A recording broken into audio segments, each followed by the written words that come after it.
dollars. And finally, story getting a lot of buzz today. Maria, Netflix is letting new parents on its payroll to take up to a year's paid leave. It's a move that could pressure other tech companies to improve their baby benefits as the competition for talent grows. Stock hitting a new high, 122.79 yesterday in trading. So I guess Netflix can afford this. But, you know, they're competing with Google. They're competing with other nations for top technology talent. I guess this is the way to do it and get people in the door at Netflix. Is this the start of something bigger, I guess? You know, this is really a big story today, and what fabulous, luxurious time that the company's offering.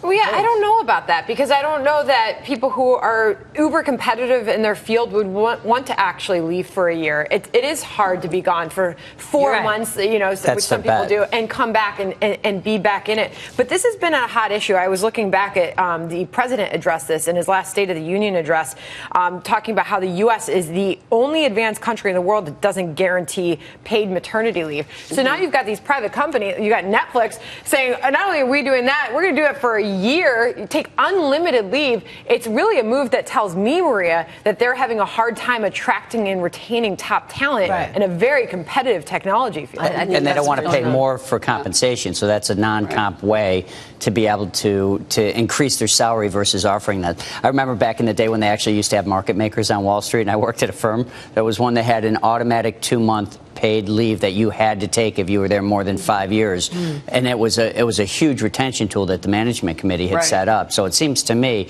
when you're talking about labor markets that continue to be slack, you know, the perception is that they're slack. They're not. Yeah. Especially for key categories like this, where you have tech. And she's Tony Cruz. She's the chief talent officer at Netflix. Said she's like, we believe that employees are better at work if they're not worried about what's happening at home. You know, like if I walk out the door and I didn't feed the dog this morning, maybe I'm going to be okay. But, you know, but if you're worried about your children, about what's happening with the kids, maybe in their minds they're thinking, well, you're going to be a better employee. I'm not so sure about that. I'm just thinking what happens is it gets so competitive that companies are forced to offer this, that could be very costly for companies to carry that. So it could be great for somebody who does want to spend that year at home. It's, on a lighter note, that's a lot of work as well. That's a whole not so easy.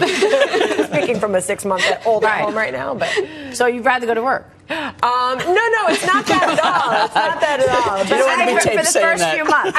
I always like to make the point that is a full-time job as well. I think Sandra brings up a key point, is if you're really successful in a business and you're a really hard worker, there's no way you're going to take a full year off. I thought one of the interesting comments was that you could take. That was such a good point. You're right, Sandra. You could take a leave, go back to work, and then go back on leave. Yeah, but you can't. How is it even realistic that you would get the same job back a year later? I mean, you know, legally you can, but in tech culture and in company culture, sometimes you don't. Yeah. You know, you lose.